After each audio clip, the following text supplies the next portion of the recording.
I feel like this is your love is one. I feel like we're having a love is one episode. Is it recording right now? Yeah, it's recording right now. Oh, okay. The podcast started. The podcast has started. Welcome to episode 1 of Saucy Saucy Dawgs. Of Saucy Dawgs. I don't want to. Oh, we should fix it so get Jesus. Yeah, that's what I was just about to. Yeah. Let's get our Lord and Savior in the pic here. There we are. So this is Saucy Dawgs, dude. This is Saucy Dawgs.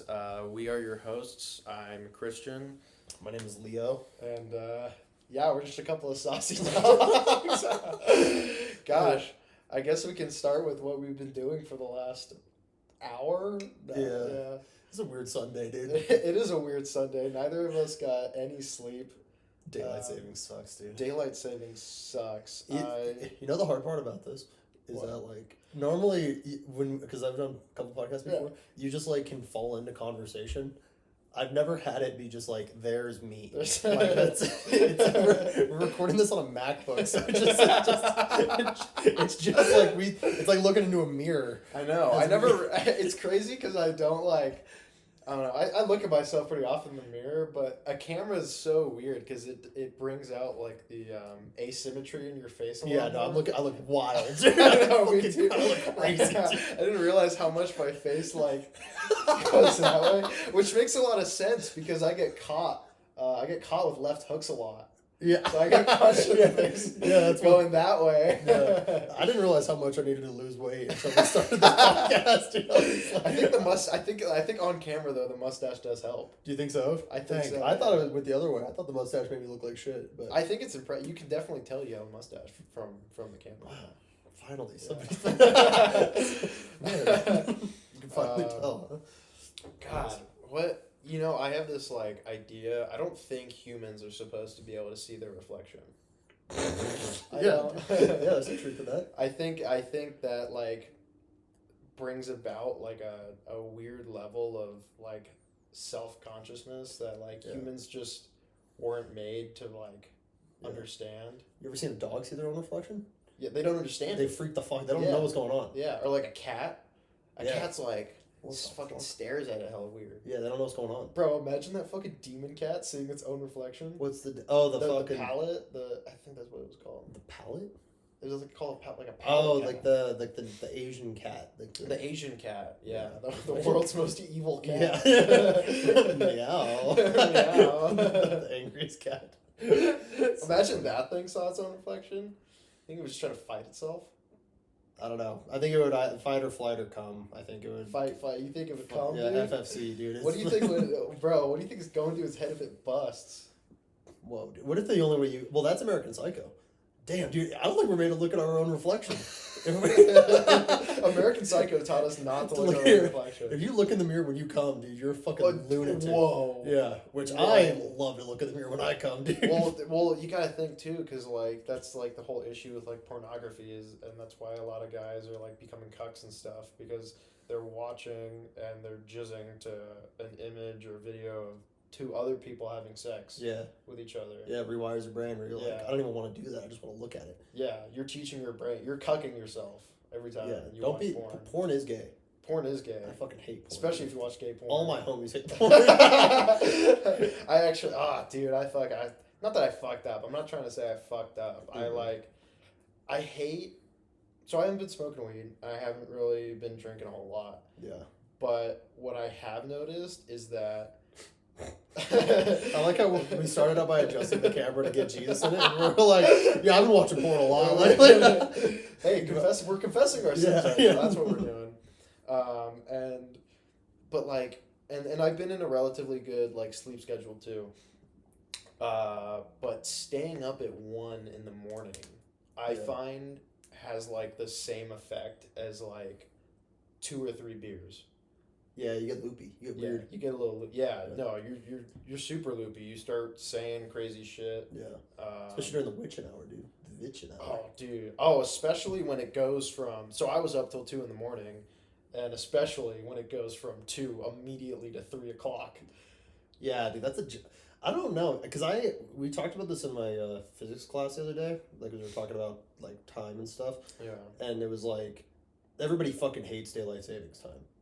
And It's stupid. I'm not a huge fan of it. I used to be like, oh, this is kind of like, it makes sense to me, like kind of shift our clock according to how much sun isn't, like how much daylight we have. The farmers don't even need it anymore. Yeah, I mean, it's kind of, and there's actually studies on this.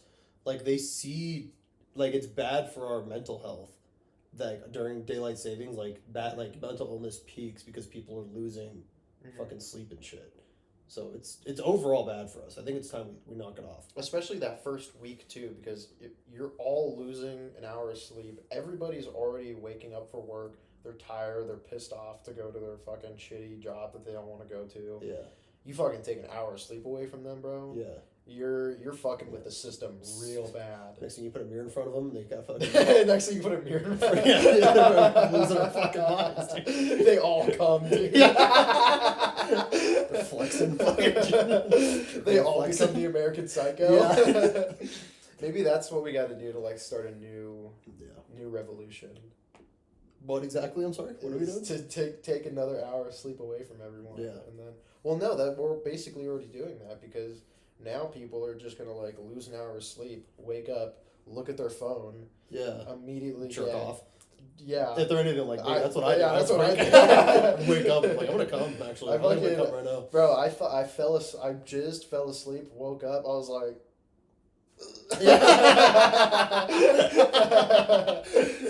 It's a crazy way to start and end your day. Just porn, just a lady getting railed out. It wasn't your brain was not meant for that at all. Yeah, no. What does Jordan Peterson say? He's like, but young men today can see more naked women than like a king could have seen in like the 1800s or something. In his lifetime. In his whole lifetime. Yeah. And it's like, what the fuck is that doing to us? Yeah. Not nothing, And it's so crazy too because it's making young men more insecure. Like it's weird because you think that it would make them more secure because they're like, oh, I see beautiful women on a daily basis. Like, what is a woman in real life? But it's so it's so weird, and it really does like say a lot about like the fantasy that you conjure in your mind, and like the I guess difference, the reality of it is, and it's tough too because when your brain gets so locked in on that, and then you go to whether talk to a woman or talk to whoever, and it's like that's stuck in the back of your mind, and like you're subconsciously. Everything you're saying is subconsciously driven by that, like, lustful intent. Yeah. You're just thinking about fucking her the whole time. Yeah, it's tough. Yeah. It's tough because I don't think you're aware of it. I think that's there is like a thing about, like the first time you talk, you show interest in a lady, it's purely sexual because you don't know them yet. You're just like, I think I want to fuck you. Yeah. Right, and so like if that. And that's the weird thing about fatties. Like, with this whole thing where we were like, oh, fucking fat is beautiful or whatever. It's like, well, no, you're not. Like, the whole initial interaction was like, I don't know, maybe I'm a fucking narcissistic asshole. I don't know, but it's like, if I see a pretty lady and I'm like, oh, she's pretty, I'd like to fuck her. I want to then talk to that person, and then who they are as a person comes later, Like, it's not just about fucking them, but it is like, that's the first part is like, ooh, they're pretty. And then that's what makes you want to talk to them. Just that initial drive. Yeah. Yeah. Like, that's what starts the car. Yeah. But then, like, later, the more human aspects of it develop. But I forgot where I was going with this. Yeah, but I guess, like, with how accessible, like, porn is and everything, it can just kind of, like, hijack your hippocampus, I guess, or just, like, whatever the fuck. I don't know what the fuck I'm talking about, dude. I'm an idiot. But it is not good that we're looking at so many titties. For sure. Is a problem. We gotta chill it out. Yeah. But, and then it just leads to a deeper problem where you need more and more, and then you need different shit, and then you need more of that different shit, and that different shit devolves, and then you turn to like a guy fucking having a bitch shit on his chest. Yeah. Yeah, that's crazy. Then you're getting divorced, and then it's falling apart. And then I've seen a lady with a fucking snake in her vagina. Whoa. She grabbed a snake by the head and she put it in tail first. Yeah, and it was fucking, it was like tasting the air. Did you ever see the octopus one? Well, There's no way you didn't see that one. That was like during like Prime Live League days. Oh, yeah, I saw the octopus. yeah. That was coming out the same time as the eating cereal out of a, was it a butthole? Or a pussy? Oh, I remember that. I think it was a butthole. They ate cereal out of a butthole? Yeah. Yeah. Yeah. Every day we stray further from the grace of God. And that was, dude, that was decades ago. Yeah, I still remember that too. That was like crazy, dude. It's a fucking wild video. And that's only gone to shape us up until this point. It's always Asians too, dude. It's always Asians It in the is. world. It is. What is it about like? Man, I just went fucking pro-war against China. Yeah, You gotta shut us down. I know. You were just showing me a video earlier about how China fucking sucks. Yeah, man. China's tearing down the world, bro. Pray to God, what's his name? Mao Zedong. Mao Zedong. Mao Zedong. I don't know. Mao Zedong. Mao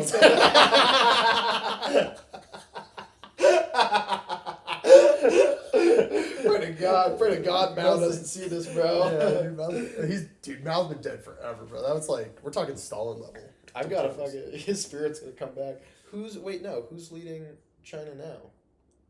Ping? Xi Jinping? I don't know, dude. This is your plan all along? You're gonna start a podcast and start talking Asians with me? You're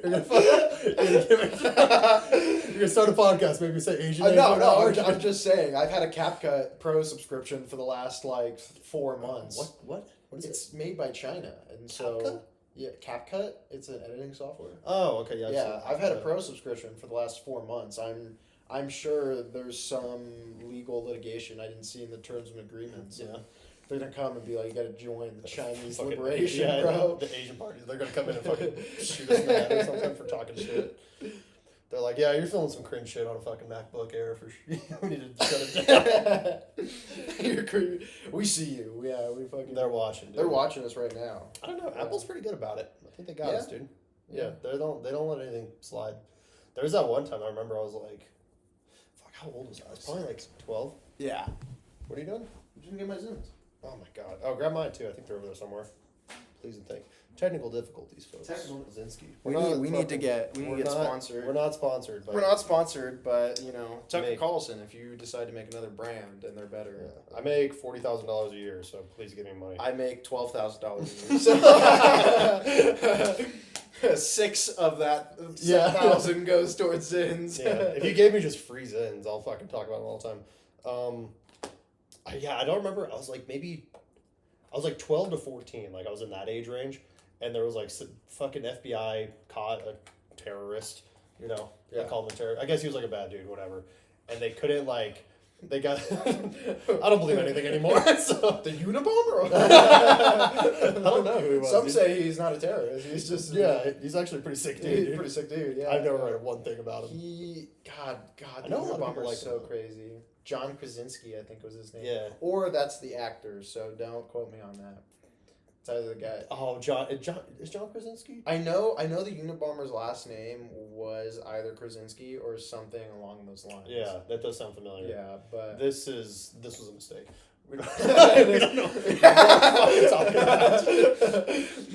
about. Before we started this, Leo was like, I was like, oh man, I'm gonna set this to explicit, and he's like, are you sure you should do that? Did I say that? Oh, I don't know if you said you're sure, but what I had a problem with was the potential logo idea. Okay, Saucy Dawgs. What's wrong with a wet hot dog? Well, I forgot that we decided to call it Saucy Dawgs. Yeah. And so when you were like, yeah, wet hot dog, I was like, wet from what, dude? Like, what'd you do to the just dog? a glistening hot dog. Yeah, just like from sauce. Like, what's the the sauce? What is the sauce? Ranch. Chipotle with mayo, dude. Chipotle mayo. Mm-hmm. But yeah, anyway, so I was like 12 or 14 years old. I was like in that age range, and then the FBI got this terrorist, and they knew that there was information on his phone that would lead to capturing other terrorists, but they couldn't get past his fucking lock screen on this iPhone, and they did all this FBI shit to it, and then they went to Apple. It was a big thing. They went to Apple and they were like, fucking get us in this phone. It's for national security. And Apple was like, no, that violates the right to privacy. We're not fucking doing that. And they were like, people are gonna die if we don't fucking get into this phone. And they're like, we're not opening it. And so I remember my conservative grandpa was just like, fucking communist apple. No, like, we gotta save America. The brown people are coming to kill us, and they love Muhammad. Oh man, what? I remember that. What fucking story was that? I have no idea. But something like, yeah, that was like, it made conservatives hate, because most conservative white Americans, boomers hate Muslims. It was like a kid, wasn't it? It was like some, like, not a kid, but maybe like an 18-year-old or... I don't remember that. I don't remember a lot about that. Yeah. I remember it's kind of weird, like, growing up and then, like, looking back at your life of, like, what the media has told you. Because I remember I fucking hated Edward Snowden when I was a kid. Like, because all that shit about the NSA was coming out, and Edward Snowden, you know Edward Snowden? Yeah, didn't he give information to Russia? No. About the U.S.? No. He leaked the information, though, about the U.S., didn't he? He did leak the information. Because what happened, he worked for the NSA, I think. He worked for, like, some 3-letter agency. And he was like, the NSA, like, this was right when everything was getting formed, and everybody was like, oh, you guys are definitely, like, stealing all of our information from your citizens. And they were like, no, we're not doing that. Like, it was really controversial. And then he worked for them, and he was like, hey, man, there's a huge fucking, like, everything they're saying they're not doing is what's happening to collect our information. Okay. And so this was under the Obama administration. Still, he came out and was like, hey, I'm a whistleblower. And Obama apparently was like, going to protect whistleblowers and shit. And let me just say, they did not protect him. They fucking were not happy with the fact that he was, like, speaking the truth on this. And so then he had to leave the country, and he fled to Russia so that he wouldn't get fucking extradited and, like, sent to prison. And I remember, like, seeing the news articles, and I was like, Edward's, like, what a piece of shit. Like, leaking our secrets, like, fucking traitor. Why would you ever want to betray your country? And then I fucking grew up, and I watched, like, the Edward Snowden podcast with Joe Rogan on my phone. Okay, he was on Joe Rogan. Yeah, twice, I think. He was on it twice. Wasn't he fucking exiled from the U.S., though? He's not I mean, technically, if he comes back, he's gonna go to fucking. They're gonna try him and send him to prison. How the fuck did he get on Joe Rogan? He's zoomed in, dude. Yeah, he was Joe in Rogan. and out. No, he was on. Were you joking? No, I thought he was literally on the Joe Rogan podcast. Like, no, physically. he fucking called in. Okay. Yeah, he called in on he zoomed in. You're like, was he just in and out? That's so fucking funny. Joe Rogan flew him into the U.S., got him right back out. Like, we got 45 minutes. We got to crank. I feel like Joe Rogan could do that. No, dude, he's super close to Dana White. Dana White's super close to Trump. Well, now, yeah, dude. Now. During the Byron years, dude. The Byron years? Byron. Yeah, dude, no shot. Or the Obama years? Not gonna happen. Oh, yeah, no. And also the first 4 years of Trump are way different than what the fuck we're seeing now, dude. Yeah. He's fucking... Bro. He's getting them out, dude. Bro. Have you heard about all the money he's saving? Oh, with Doge? No, yes. Yeah, I mean, I've heard it's all... You gotta be careful with that shit, man. Because it is like... Yeah, obviously we're wasting a bunch of money. No, dude. Like, $600 million a year on sushi kind of money. Yeah. Yeah. It's what sick. the fuck? Yeah. Dude, they were spending $30 million a year on coffee K-cups. Yeah, it worked out to like $50,000 a pod. Yeah. You know what? Let's fucking... One second, podcast. Yeah. Quick $50K. Right here. $50,000. Right fucking there. This is a Class A production, folks. Right here. Class A. Hey. That's what post-production is for. Right? There was a dude that was about to kill himself. A white dude? And he was like... And he just fell into the conversation that we were having. And then we were like, I'm going to get some water in a K-pod real quick. And then he was like, actually, there's nothing worth living for. He just shot himself. He was like, man, these guys are really speaking what I'm, feeling to, you know? And then we're like... It's like, fuck. Damn, all right. It just quickly cuts to K-pods, and then it cuts back to me with my... Sipping some water. Yeah, don't kill yourself if you're out there. Don't kill yourself, please. Been there. Didn't want to do that. Yeah, I mean, there's a lot of that stuff where they're like, we're spending $40 million a year on fucking trans dogs in Siberia or whatever. Transgender surgeries in prison. Yeah, that's like, that shit's going on, and like, yeah, that's easy stuff to cut, like, obviously. Yeah. But then, like, what I think is going to be interesting about Doge, right? It's still recording. It is? Oh, okay. The interesting thing about Doge is that, like, The biggest thing in our budget as the United States is the defense budget, Okay. which is $1 trillion plus a year, whatever. Medicare and Medicaid, and then the VA support network. So like all the fucking health benefits that veterans get, all the disability checks that veterans get, all that stuff is in there. And it's like, that's fucking, if we're gonna, like, honestly, if we're gonna balance this budget, that we can't, something has to go. And like, it's either we're gonna be taking money from veterans, which, you know, I'm a veteran. I'll be real, dude. We make way too much fucking money. So like maybe the vets need to take a cut. Medicare and Medicaid, it's like that's a failing fucking program. You know, like it's not gonna sustain itself. I'm assuming I'm not even gonna get it when I'm 65 or whatever. I didn't even. Yeah, no. I just knew I had some taxes going towards it. Well, you're never gonna see it back. Yeah, you're not getting paid for it. And then what else is it? The defense budget. It's like, and all of these things are widely unpopular to defund. Like, you can't come out there and be like, yeah, I'm going to take money from old people, veterans, and the stuff that makes us safer. And safer, you know, just building the empire. And so, like, if we're going to really talk about, like, where our fucking money's going and how we want to balance this budget out, we have to cut from probably all of those things. And nobody's going to fucking talk about that. Like, but if Doge is like legit and they want to fucking balance the budget, we have to have that discussion. Mm-hmm. So all the stuff about like fucking K-pods or transgender studies in fucking Libya, whatever, all that's going on. It's like, yeah, cool, chop that fat off, but that's not where the real fucking meat is of where our money's going. It's like to all this other shit that is widely unpopular. Because Americans, dude, like, we're fucking comfy. And, and we don't want to be not comfy. You know what I mean? So like, we're okay cutting money to the fucking trans, you know, but don't fucking take it from my troops, you know? So. Don't take it from the elderly. Yeah, don't take it from the elderly. And it's like, I don't know. Maybe it's not the state's job to fucking take care of your healthcare, huh? Do you think about that? You think Elon Musk is the right guy for the job?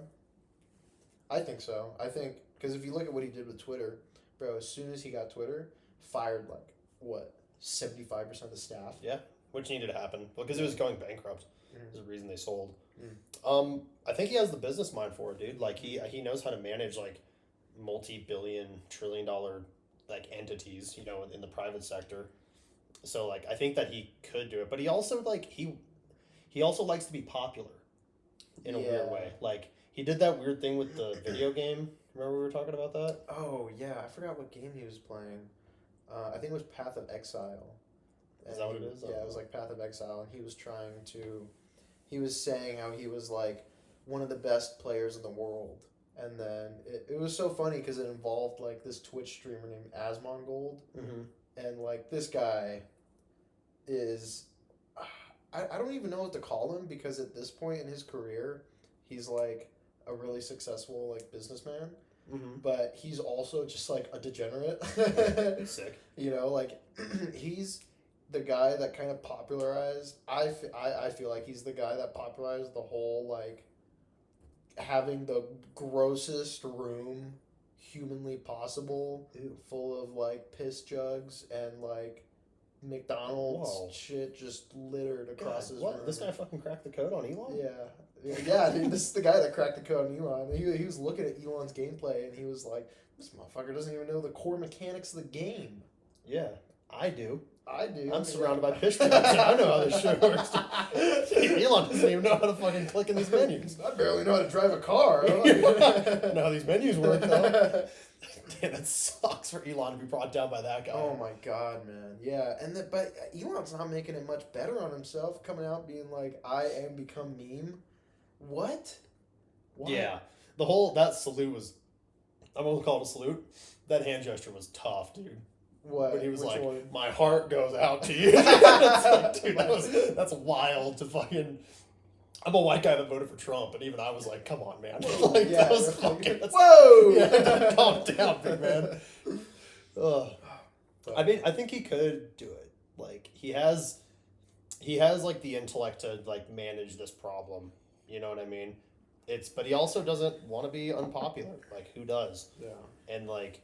it's one of these things that maybe in like this medium of podcasting or whatever, like if Joe Rogan starts talking about it at the right times, like people will like prepare mentally for it. Mm-hmm. But like on it, like honestly, we have to just realize like, hey man, you can't. You have to take care of yourself.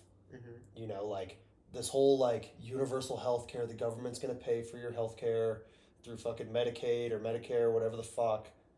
That's not gonna happen anymore. You know what I mean? We don't need to have like hundreds of bases all in all these different countries all around the world. You know, like we don't need to be paying however much to fucking this base in Germany that we've had since World War II. You know, like we don't need to maintain this fucking empire around the world. That's not very popular, you know? And then like and veterans too, man. Like I tell this story all the time. I won't say like names for it, but like let me just start by saying this. If you're like if you were in fucking Iraq and you like stepped on a mine and you lost your leg or like your fucking buddy got shot and you're so fucking wigged out that you can't go to work, we should as like Americans we should take care of those citizens, Mm-hmm. right? They were like defending our country, they thought, and something bad has fucking happened to them, we should take care of them. Yeah, we put them through that. We did that to them, and it was fucked up. Not no debate, no question. Help those guys out, right? I have a friend of mine who, again, shall remain nameless, and I'm also not going to tell him that I'm filming a podcast. That he and we were in different platoons in boot camp, you know, and we got out of, and we were in the same unit, like did our whole Marine Corps time together. When we got out, he's a I don't want to talk bad. He's a fucking great dude. I love him to death. Yeah. He's a buddy of mine. Yeah. But like wasn't the best with like hiking and like he was a squad leader for a little bit, but he spent a lot of time in headquarters, you know, like not really like in the platoon environment a whole lot. And like his back is injured, you know? So he was like, oh, my back. He had all like these appointments and stuff for his back, so he couldn't really train all that much. And when he got out, he got 100% disability. Okay. Which shakes out to be like $3,600 a month, $3,800 a month. Okay. And then he's going to school and he makes another $2,000+ a month to go to school, right? Through his GI Bill. So he's making close to $6,000 a month and doesn't even need to work. It was like less than 6 months after we got out of the military, maybe we'll say less than a year after we got out of the military, he competed in a bodybuilding show. So obviously his back isn't that hurt. You know what I mean? Like if we're able to train to that level, you know, and I'm not talking like a disabled bodybuilder thing where it was like, oh, this is for injured people or whatever, like cut normal, basic bodybuilding show. And it's like, and that's one example, dude. Like I could fucking tell you 3 more off the top of my head of veterans that get this, it's welfare essentially from the state or from the government that like isn't warranted. Like these are able-bodied people that could go to work, and it's like, you can't say that because like, oh, fucking veterans, you know, right? We gotta fucking like they're gods essentially, they're demigods amongst us, and it's like some of them are, you know, but a lot of them are fucking moochers, man, and like that's not a very popular thing to say, you know, like. But it is what it is. There's one dude, again, I'm not gonna say his name, that I went to college with, who like he actually fucking went to war and like did shit, you know, but and like sure I'm not gonna say like how many dollars he should get, but he like told me he was like milking as many education benefits as he could get. And he said to me one time, he's like, I'm holding off getting a real job for as long as possible. Mm-hmm. That was like his mentality on life. And it was like, and he fucking milked it forever, dude. Like just got as many dollars as he fucking could without having to actually go provide for the society that we live in. Mm-hmm. And like culturally, that's in veteran culture. Like I can't tell you how many times people have been like, oh, what's your disability rating to me? And I'm like 40%. And they're like, oh, I can get that. We gotta get those numbers up. We can get that up to 100, dude. I can get you at least to 80. You know, I got a buddy. He fucking does this shit and like they have the whole system gamed out, and it's like this is fucking welfare, man, and that's where our fucking VA benefits are going, you know. And to fucking dickheads like me, like I have fucking VA healthcare, right? I can go to the VA and get all my shots and stuff, which is cool. But it'd be better if I was getting taxed less and my paycheck was getting inflated less like devalued with each fucking printing of a dollar, and I could just afford my own health insurance, you know, and because then at least I'm paying for it, you know. So Doge and Trump and all this stuff is like, yeah, it's cool, it's stuff that needs to happen, but the real fucking heart of the issue is in that, you know. So until we start talking about that, then I don't think we're going to see like any real meaningful development from it, you know. So that's my thoughts on that. Rant over. Rant over. Rant over, dude. Yeah. Alex Bejeda, huh? Oh my god. Yeah, no. God, that was such a fucking crazy experience. That whole card was alright. The rest of the card wasn't too bad. Gaethje versus Fiziev. That was round one, right? Gaethje? No. That went the distance. It was still a 3-round fight, but it was. yeah, no. I was actually really happily surprised with Gaethje's performance because, like, did you see it when he got knocked out by Holloway? Oh yeah, because that was a rough knockout. Planted. I'm happy you brought that up because we haven't seen, what was that belt called again? The BMF. The bad motherfucker belt. We haven't seen another fight like that since that one, have we? I don't think there's enough bad motherfuckers out there. It's kind of a weird belt, in my opinion. How so? Like, isn't the baddest motherfucker the guy with the champ belt? Like, technically, yeah. Are these like catchweight type fights? Like, what are these? What makes that belt unique? Well,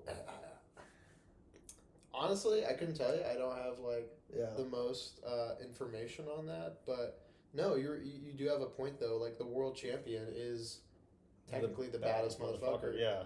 But I think that was just the UFC's way of kind of breaking into that realm of WWE.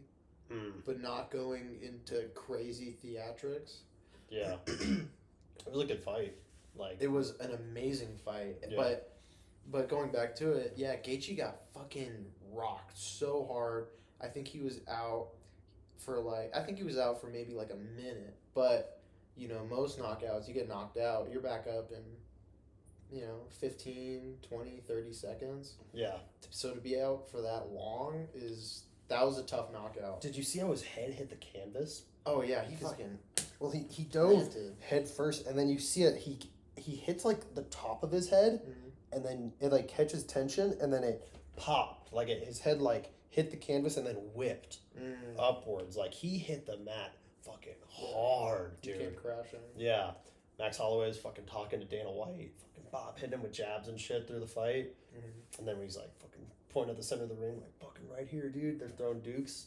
Crazy fight. Really good fight. And so, but I think that goes to show, the level the human body can recover, because he took 11 months off between that fight and this fight. Roughly 11 months to a year. Yeah.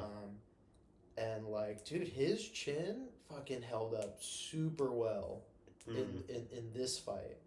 Which is, he took a lot of shots where I was like, oh, fuck, he might just get knocked out again. Yeah. But no, he was and he's also 36. He's not super young. He's not super young. He's starting to get up there, but I think that just really goes to show, the resilience of the human body and, how well we are able to recover when given the proper, because I think he took 3 months of just doing nothing, playing golf. Yeah. And then he got back into the gym, and then, he just worked his way back up slowly. Yeah. And I think definitely a lot of people should take that advice better, because, there's certain people in our lives who they'll get, seriously injured, and then they come back too soon, and then they re-injure it, or, their injury never heals the same. Yeah, you got to recover properly, man. For sure. Especially from those head injuries. You got to, take a lot of time to fucking recover from that. Because you got to think, Gaethje, he gets knocked out by Holloway. Boom, his brain went this direction, smacked against his skull. And then, boom, he hits the mat. His brain smacks against the front of his skull. You said around. His head whips up, smacks the back of his skull again. That's a lot of brain damage, all at once. So, yeah, no, and to be able to recover from that, one, is, really impressive. And then, to have the confidence to get back into the gym after that, I think is even more impressive because like it's a really scary thing. Mm-hmm. I remember a few times in my training camps, you know, I've never been knocked out, but I've definitely been rocked really hard a couple of times. Yeah. To the point where I was seeing stars, and you know, my mindset's a little different now because I'm a little more aware of like what injuries can do to me in the long term. Mm-hmm. So I really just wasn't aware of it at the time, and that's why it didn't really scare me too much. But like now, I'm definitely a lot more like weary about the type of punishment and the amount of punishment I'm putting upon my body. Yeah. Because I'm not going to be young forever, and I'm only 21, and I don't have like crazy injuries or anything. You know, I've been doing this for like 6-7 years, and I definitely have like, you know, when I move my shoulder a certain way, it hurts. If I like move my knee a certain way, I feel a little bit of something, but it's not super bad. But I'm just so impressed with these MMA fighters, you know, that are able to go into like some of them their early 40s, like Yoel Romero. I mean, that guy's not only a genetic specimen, but he's on something for sure, whether it be test, D-ball, which is awesome. Which is awesome, and I think like it's when it comes to steroids, it's so prevalent now, and everybody's talking about it. Bodybuilders are talking about steroid use, and I think if like what we should do is just have a completely separate league where if these guys want to take it to that level where they're hopping on tests, they're hopping on D-ball to keep themselves going, and they're trying to get as strong as possible, they're trying to get as dangerous as possible, let them do that. Let them destroy their body in that pursuit for greatness. Who are we to decide like, no, you can't, you're gonna, you know, hurt someone, you can't be using steroids to... The idea, I don't know about the separate league thing, because like I think most people have this misconception, like I just assume if I'm looking at an athlete on a TV, like on a televised broadcast, whatever, UFC, fucking, it's gonna say cricket, but probably not cricket, but like baseball, football, like if I'm looking at an athlete on a TV doing something athletic, I assume that they are on some form of performance enhancing drug, like probably varying degrees depending on what the sport is, but even with like USADA and like all this other type of stuff that the UFC was doing, guys are still taking these drugs. They're getting around it, you know, like, and that's just a reality of high level sportsmanship. Like if you want to be the best at anything, at this point you have to be on something. You know, I can't prove that, but like I'm willing to bet that that's true. Well, if you even look at bodybuilding, like you have, it's pretty clearly defined at this point that there is a natural division, and then you have your classic open, you have your open bodybuilding, and that's these guys are obviously on steroids. You cannot tell me Sam Sulek, bro. Like, you can't look at a guy like Sam Sulek and then compare him to a guy like Mike Israetel, who's been doing this for fucking like an extra 20 years has taken double the amount of gear that Sam Sulek is probably taking, and then tell me that Sam is natural. Yeah. We know he's not natural. He knows he's not natural. And we're just talking about it, and that like I don't see why we can't have that mentality around like fighting too, you know, because if these guys are willing to go to that level and they're willing to put themselves in that kind of danger, let them. It's just going to make for a more entertaining sport. Yeah. We all know that these guys are on crazy gear. Just accept that. It's still we're watching two animals fucking kill each other already. I had this conversation at work the other day because Hafthor Bjornsson, he just attempted to pull 501 at the Rogue Invitational. What does that mean? So the world record, sorry. He attempted to pull 5. Yeah, 501 kilo. Because the current world record in competition is still Eddie Hall at 500 kilo. And Thor was attempting it, and I was like at work, and I was like, God, check it out! Like we might have a new world record today, you know. And I wasn't totally convinced, but I was hopeful. You know, I'd like to see it broken someday. It will. Yeah, I will. I think that's just like the natural way of things. What's his name? Mitchell Hooper? Is that a guy name? Mitchell. Powerlifting? But Strongman. Okay. Strongman. I think he's gonna break it one day. But I was talking to my coworkers about it, and they were kind of like, they're like, I don't understand why you're so hype about this. And I was like, all right, I get that. Like, we all have different interests or whatever. And then like, they're like, it's really not that like impressive or cool. And I was like, okay, that's just like, you can say like you're not interested in it, but you can't say it's not impressive. Like, this guy is attempting to fucking lift more weight off the floor than anybody has ever tried before, you know? And then like, it came like, they were like talking about it, they're like, well, yeah, if he just hopped on steroids, he would just be able to pick it up anyways. And I was like, he's obviously on steroids. And it's also not that simple either. Like, steroids, like a natural person can probably lift 700 pounds. It's going to be really tough. But even if you're on steroids, like, some people never crack 700. Yeah. Even being on steroids. Yeah. So, like, steroids are not the determining factor. Like, the determining factor is, one, being the prime genetic specimen, which a person like Halfor Bjornsson is. You know, he had the potential, man. Like, for sure. Before he cut down all that weight into boxing, I think he probably could have done it if he just kept doing what he was doing. Yeah, because strength training is weird, man. Like, you have like your overall strength. You know, if it was a graph, it kind of like grows in waves up here, and then when you lose all that muscle mass, all that strength, and you cut down like he did for boxing and stuff, and then you try to climb back up, like, you can get up there again, but you're not going to be quite as fucking strong as you were. Yeah. Or how you're not going to be as strong as you could have been. Or you're going to have to put in like double the time, even more years to crack that extra number, because that graph is never linear. Like, in the beginning, you know, you that graph is just going up, and up, and then it dips, and then it goes up, and up, and then it dips, and then you go on that type of cut. And then you're dipping way down, and then you got to climb back up again. You got to climb back up, yeah.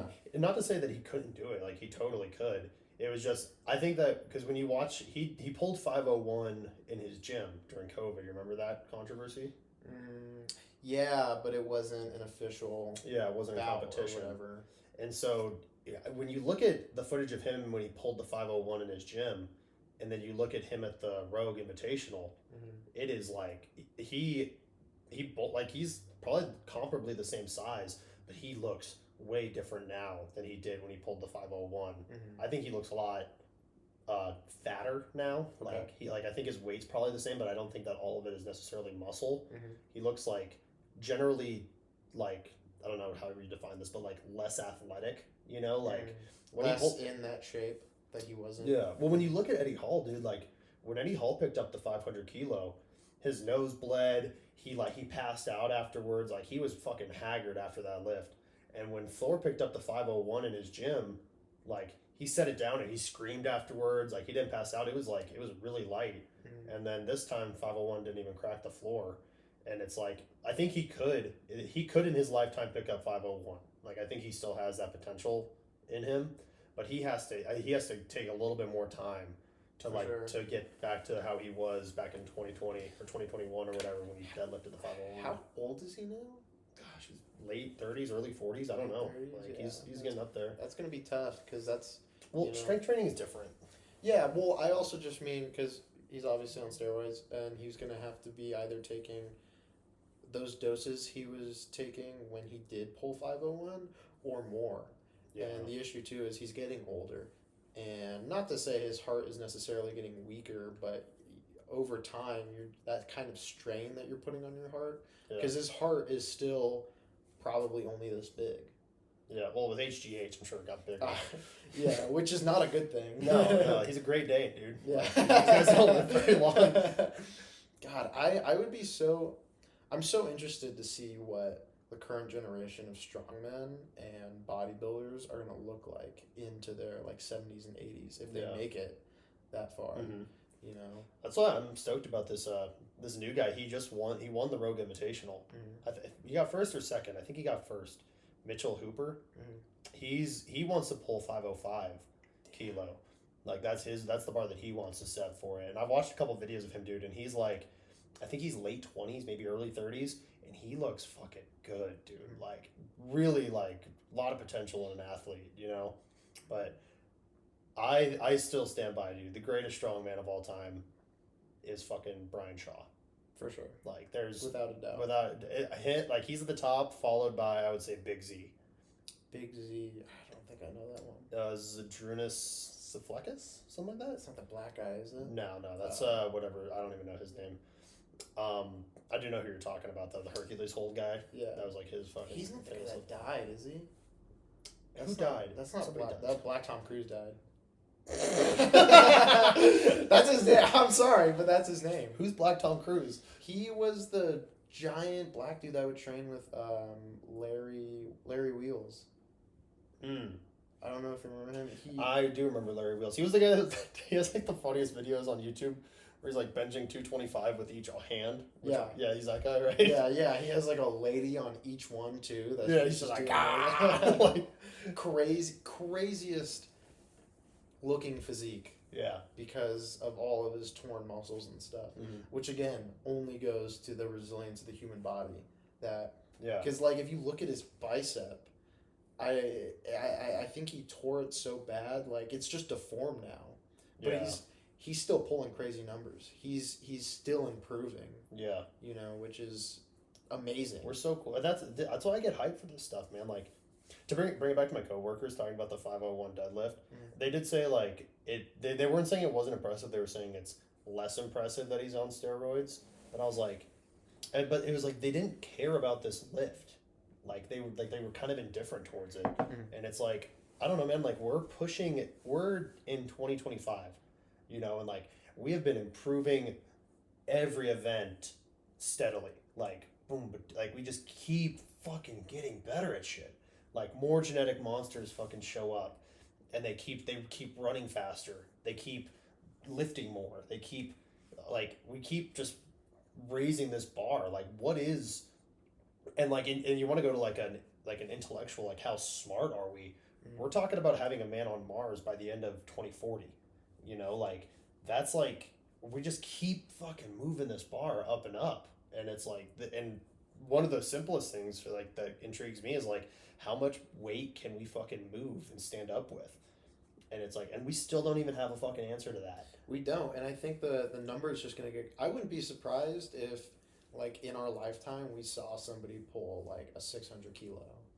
That's fucking crazy. Especially because now powerlifting and strongman is getting so popular. Like, you're gonna be seeing kids coming out of the fucking womb. Deadlifting like 145. Bro,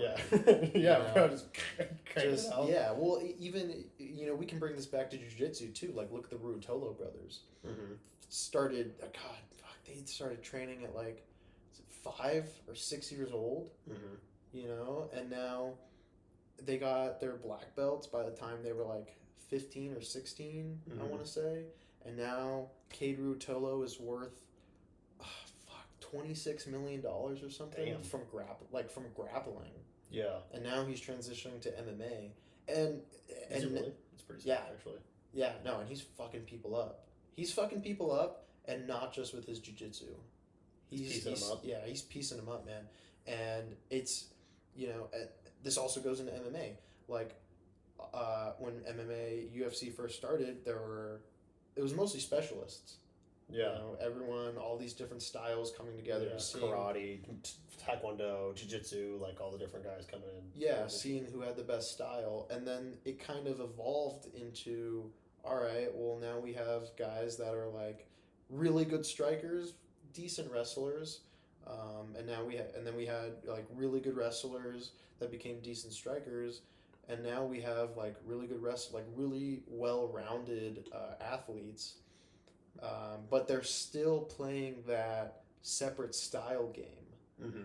And now you have a guy like fucking Dricus Duplessis who comes in. The retard champ. Yeah, the retard champ, bro. And his style is unlike anything we've ever seen, and that's because he's not just learning jiu-jitsu and then he's learning kickboxing or Muay Thai.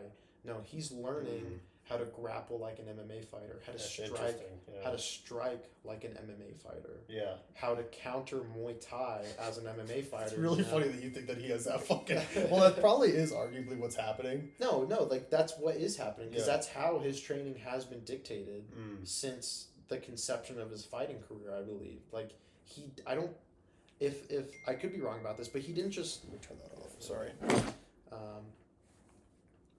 He didn't just start as like some really good like fighter or like kickboxer or like how I have decent grappling and like I kind of know striking. No, he started with MMA. Yeah, just fighting. Yeah, you know, like it's just the whole art of fighting. You can look at a guy like Ilia Topuria too. It's a little different with Ilia Topuria. Yeah, I do want to say before we get away from Jerkus. Yeah. During the Strickland fight, he fucking hit him with the defibrillator. The defibrillator? Yeah, he fucking, he like came in with like a feint and he was like, he looked like he was spazzing. Yeah, he's like doing this. He like spazzed and then he hit him with two fists. Got up. But you've never seen anything like that. You can't train that, dude. No, you can't train for that. But that's just him using his intelligence, not in like this left brain jujitsu, right brain striking type of way, but just in this full entity of MMA. Yeah. And even a guy like Ilia Topuria who came in. He's fucking big brain. Yeah, dude, like that's so funny because I think Jerkus is absolutely retarded. He's just like retarding his way to the championship. Well, I'm pretty sure everybody thought Isaac Newton was crazy for introducing gravity. Yeah. However, that relates to fucking MMA. Yeah, Ilia Topuria. Okay, so Ilia Topuria, he came in to MMA as a fucking black belt in jiu-jitsu, and then he became a fucking world-class boxer. Not like he transitioned to boxing or anything, but he just started striking more. He started striking more, and like he developed like this MMA. He like almost perfected MMA type boxing while having that like perfect like jiu-jitsu base, that ground base. Because if you look at his earlier fights, he was only grappling with people. Yeah. And now he's fucking piecing up Max Holloway. Yeah. Who at the time was the best boxer in the UFC. Yeah. And so I think you'll start seeing a lot more of that. You'll start seeing a lot of kids who aren't getting into jiu-jitsu and transitioning to striking and transitioning to MMA. No, they're just coming in wanting to be the best MMA fighter. Yeah. And they're learning the best way to do a takedown in conjunction to an MMA fight, the best way to defend a takedown in an MMA fight, the best, way to strike. Yeah. It's a new karate, dude. Yeah. It's a new discipline.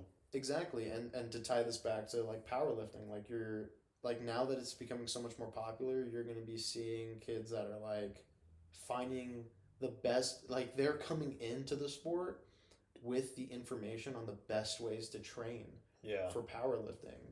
Yeah. So we're just going to see more efficient movement patterns. We're going to see better workout regimens, more scientific workout regimens. And that's not even taking into account like the technological side of how we can implement, like AI simulations, all that bullshit into even powerlifting or sports training. Like, one day we might be able to simulate what it feels like to pick up 600 pounds and like with fucking kilos or kilos. Oh, okay. And you can like upload that to a guy's Neuralink and then like his nervous system just adapts to that. Oh, I didn't even think about that. Yeah, like he just the hardware that he has already knows how to do, or has already felt the strain of doing the thing that he has not yet done. Yeah, so he's pre-programming because strength is. This is a man-made horror behind our comprehension. This is terrifying. The future of humanity. Well, I wouldn't say terrifying. It's definitely interesting, but like because strength, I would say, is 25% like muscular and 75% neurological. If you look at if you look at some of the strongest benchers in the world, they're like pretty skinny. They just have really efficient movement patterns. They have really good form for their body. Yeah. But they're really skinny, and that's because strength mostly comes from your nervous system. Mm. That's why the term central nervous system fatigue is a thing, because you can overload your central nervous system. Yeah, I felt that for sure. Yeah, and it fucking sucks. It's the worst because it's like I used to call it microwaving my brain. Yeah. Because like especially when I was doing strongman and like I would have like a heavy deadlift day. It was the first time I had to like shift my training because I could lift when you first start lifting. I was lifting heavy every week, like deadlift and squat, like fuck it, throw it in there. And then once I started coming in around 500 pounds deadlift, and I was doing doing 405 for a 5x5, then going up to like 415, 425, 435, doing 5x5s at that weight. I would get done, and I was like, my body, like, I'm physically exhausted, but I was like, I need to sleep. Like, my fucking brain is wigged out right now over just like how much I've loaded it with. Like, it's not the weight necessarily. Maybe it is, like, the weight's a part of it, but like the strain that I've put on my nervous system lifting this intensely is like that's a burden of training that has to be accounted for as well. And I was like, that's when I'd be like, all right, man, I can only deadlift heavy twice a month. You know, like maybe once a month, once every 3 weeks. Forces you to get smarter about your training. You have to, yeah. If not, you're gonna because you can't keep that tempo. You know, and it's interesting. But I'm sorry, I'm no, locked in on fucking downloading. No, but I think that is something potentially that we could see with like if the Neuralink does become popular and we start seeing a generation of, you know, like kids that are born getting like a Neuralink implant or something. If they want to get into combat sports or they want to get into strongmen or powerlifting, theoretically you could prime their nervous system with what it might feel like to lift those types of numbers. Which I think would be interesting, but now I'm making the old steroid argument, you know, where it's like we should have two leagues. Because at what I think, I'm like, okay, man, do the drugs. You know, like that's what, like a chemical solution that's made up in a lab that reacts with chemicals in your own body to make you perform better. Okay, that's fine. But whenever you start doing like hardware, you know, like there's a fucking piece of metal or plastic in my head. Oh, I see where you're going. That like at some point it's like, okay, what if I put a piece of metal or plastic in my fucking hamstrings that make me drive stronger, you know? Or I put something in my triceps that just give me a fucking gnarly right hook or something. Like at some point it's like we're just watching robots fight, and that doesn't like, you know what I mean? Like that's not interesting to me anymore because it's like yeah, this is the potential that humans can reach once we're cyborgs. But it's like, I'm not a fucking cyborg. That doesn't interest me. You know, like the cool thing about sports, like combat sports or like weightlifting sport, is that like you're seeing that like under the right like circumstances, diet, and like drug regimen, you can reach this level of success. Yeah. You know what I mean? If it's not even it, and the drug thing, I see how people are like, you know, less impressive or whatever, because I feel that way about like a fucking Neuralink transplant, you know, like you're fucking Neo from the Matrix, and it's like, I just downloaded Kung Fu, you know, like Kung Fu, yeah. And you just go in there and you're just fucking like Kung Fu in the fucking octagon. That's like that. It's cool that we can do that. Like, and I probably would watch it. I'd probably spend money to watch it, but I wouldn't feel the same way as like seeing fucking Nate Diaz flip off fucking Cowboy Cerrone. Yeah. You know what I mean? Because that's a fucking human doing that shit. You know, like that's a guy from Stockton. Yeah. Like... what is that? That's like the I don't know, the will of man, or like the strength of man. It takes away that emotional connection you get from watching another human being be able to perform these amazing feats of strength. And I think, yes, like it could definitely go down the route of we're getting full cyberware, but I do think that if it starts with the Neuralink, but it stays with the Neuralink, like it'll still be quite impressive, because it's you still need all the physical capabilities that you would need regardless. Yeah, well, because that's like circuitry rewiring, you know. I get, and that would be really cool too. Like I could see like still having like an emotional connection to that.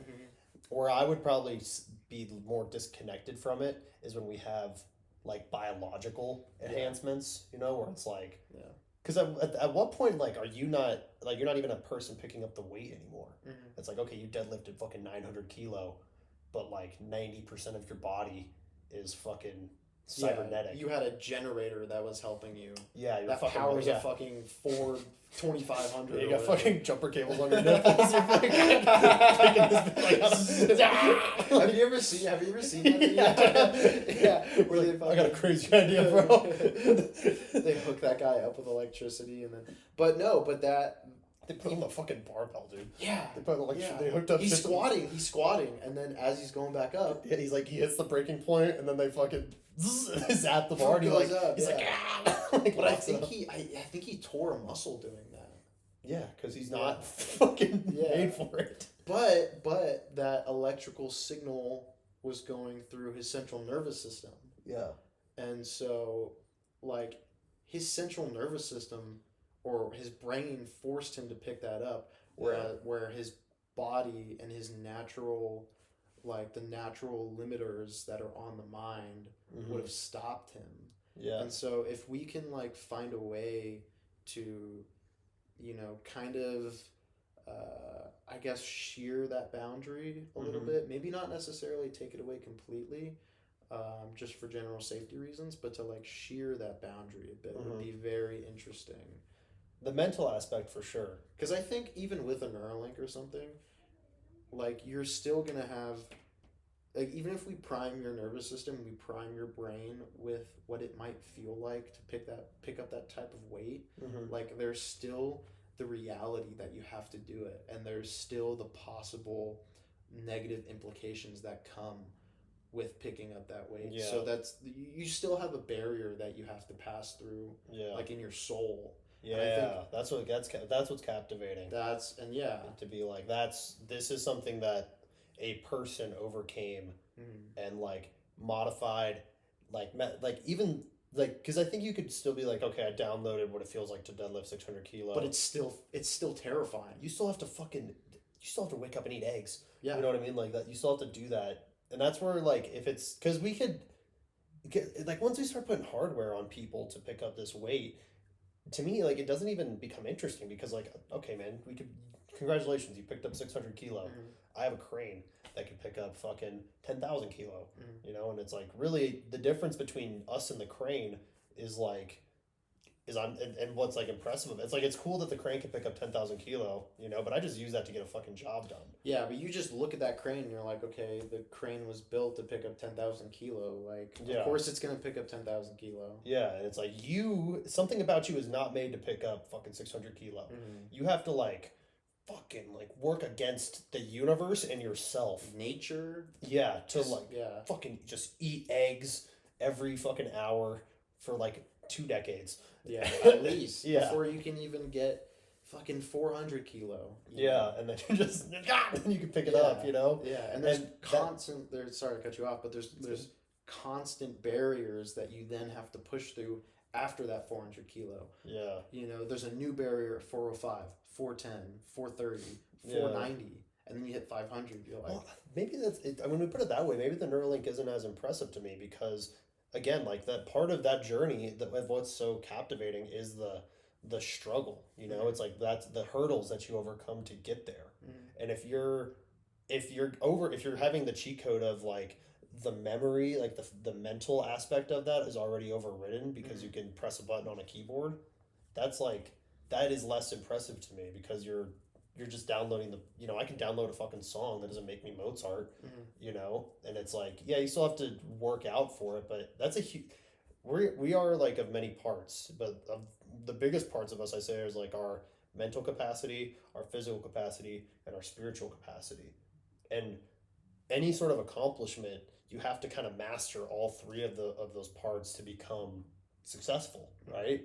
And whenever you remove a piece of that, like, oh, I have the Neuralink helps me with the mental aspect, the cybernetic hamstring helps me with the physical. God is dead. That also Nietzsche helps me with the spiritual. I'm just gonna die after this 600 kilo ball. Yeah, whatever the fuck you have to do to, like, master all 3 of that, and it's like, and I guess you could make the argument that, like, oh, we've already blended the line with the physical with steroids. I don't think so, man. Like, that thing, like, it's still just as fucking hard. Like, and maybe it's because the other two are still so intact, like, they're non-violated yet, that, like, I don't know, a guy putting tests in their fucking ass to help them deadlift more, I'm still like, I'm not willing to fucking do that shit. But that's still a human. You're still bearing a coffin by going down that route. Yeah. You're bearing that kind of coffin. Yeah, bro. Fucking pick up your cross, bro. Yeah. But, well, you know, the way I'm kind of interpreting the Neuralink is more of like a dream. Yeah. You know, you can dream of being the best in the world. You can dream of being, you know, the best MMA fighter. But when you really get to it, there's still a certain level of fear that you have to overcome. Yeah. You know, like in, you know, my last MMA camp, I was telling myself every single day, I'm going to win this fight. I'm going to win this fight. I'm training every single day as hard as I possibly can for, you know, a couple of months. And I'm telling myself, like, I can win this fight. And then you get there and there's still that voice in your head that's like, well, can I do it? Like, can I really do it? So that's kind of how I'm interpreting, like, something like Neuralink. Like, you're essentially pre-programming yourself with the dream. And, like, you can see it, you can hear it, feel it, you can taste the blood in your mouth as you're picking it up. But then when the day finally comes that you reach that point, like, can you overcome that doubt? Can you overcome that voice in your head? Yeah. And I don't think... Well, I don't know, man, because you always hear athletes say, like, at world levels where they're like, oh, I pictured that shot put throw every day in training leading up to this fucking day. And, like, have you ever, I'm sure with your fight, it seems like you've had to do that. But, like, that is fucking exhausting to do, man. Like, to be, like, in the gym and just being like, I'm gonna fucking pick, I know the weight I'm going for it, and I'm gonna fucking pick that shit up. And it's a form of meditation. It's a form of prayer in a way where you're like, I can do this. Come on, like, I can do this, God, let's go. And you're like, and that struggle to, again, with Neuralink, to kind of remove that, to just be like, yeah, I just plug into the fucking MacBook and I hit enter. It's connected through Bluetooth, and it says my mantra to me. And I'm like, and I believe it, you know, like, that that removes one of the trifecta of what it overcomes to become successful at any lift or at any accomplishment. So it's like, is it cool? Yeah, but I think we're getting to the point now where it's like, I think, like, I don't think you look at a dude on steroids and be like, that guy's not human. You know what I mean? Like, that's still a human doing that lift. He could still be hurt like a human. Yeah. Yeah. He still had to, like, think like a human. He still had to overcome like a human to do that. Whereas, like, when we start talking about, like, Neuralink and, like, being able to, like, download our ambitions, now we're talking, like, philosophically, it's a discussion to be like, is that even human anymore? You know, like, because it's not, because I don't know, that's part of being human, is like that struggle with yourself, and then applying that struggle in the physical world through discipline, you know, and then, like, overcoming that struggle through your intellect with like the mental aspect. Like, all of that is, like, that's what humanity is. And once you start to take away, like, the spiritual and the mental struggles and the physical, like, ailments, then we're talking about things that aren't even humans, you know. It's like, we might as well be watching a bull pull weight, you know what I mean? Or, like, watching a fucking dog run fast. It's like, yeah, it's cool to watch. I might bet money on it, but, like, I don't feel the same, like, oh my gosh, look at what we're doing as a collective species. You know, it's like, that's just something that we've invented over there. You know what I mean? Yeah. Fuck, dude. I think this is a good... That's an hour. I think this is a good fun. I think that's a good way to... That's a good fun to end it. Yeah, this was fun. This was episode 1 of Saucy Dawgs. Yeah. I don't know where we go from here, honestly. See you in the sauna, dude. See you in the sauna. Yeah. We're going to turn to sauna dogs. But you see, that's where the wet dogs are going to come from. Yeah. That makes sense, actually. We're going to be covered to our sweat, dude. Transhumanism is actually kind of insane. Like, what even is a person, really, if you think about it? Yeah, so tune in for episode 2, where we're just going to freak out in the sauna. Yeah, maybe. We'll see. Maybe. We've been tossing around the idea of recording some sauna sessions. I think that would probably be the most original and authentic idea. I think it's the best idea we've had. Because too, like, a sauna session brings out everything. Like, you're gonna be dead by the end of that 30 minutes. You're freaking out. You're freaking out. You're a fucking. So bad. You're a dog in a microwave. Yeah. You're just a fucking creature cooking. You're a saucy dog. You're a and that's it. Yeah.